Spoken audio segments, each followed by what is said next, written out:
Tšau, te Tomsikene siin, et siis, noh,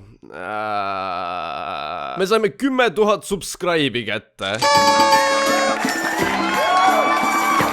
See on juba päris korralik number, nii et aitüma. Mulle muidu ei meeldi selliseid celebration videoid teha, sest hetkeseisuga tulevad need milestone'id kiiremini, kui ma videoid teha jaksan. Aga nagu samas täitsa tähistamata ka ei tahaks jätta. Nii et ma otsustasin teha midagi, mida paljud teist juba pikemat aega küsinud on. Oma enda Discordi serveri. Mul on hea meel teile tutvustada debiilikute paradiisi. Number 1 puhkepaik igale tõelisele debiilikule. Ja oi, kui palju siin teha saab. Nagu näiteks saab siin juttu ajada.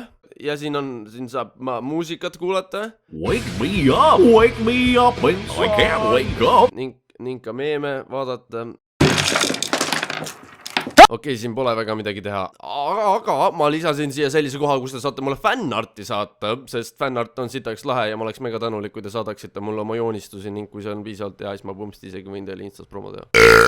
No hetkel on see server tõesti veel algstaatumis ja väga lihtsal põhjusel. Nimelt ma ei oska fucking Discordi servereid teha. Mul ausalt öeldes pole aimugi, mida ma teen. Palun saatke abi. Ma põhiliselt tegingi selle sellepärast, et teiega lähedasemaks saada. Need numbrid mu ekraanil ei pruugi mulle sittagi tähendada, aga kui ma tõesti näen, et need numbrite taga on lihast ja luust inimesed, siis vot see on hämmastav tunne. Kas pole mitte tore? Kuigi ma ei teinud nalja, mul oleks tõesti abiks admineid ja moderaatoreid vaja, kellega koos seda serverit paremaks teha ning kes saaksid ka sel kõigel silma peal hoida nii kaua, kuni ma oma elu elan. Nii et kui sa arvad, et sa oled õige inimene selle töö jaoks, siis no, anna teada. Ja kui sul pole aimugi, mis üldse on Discord, siis no see kõlab nagu sinu probleem.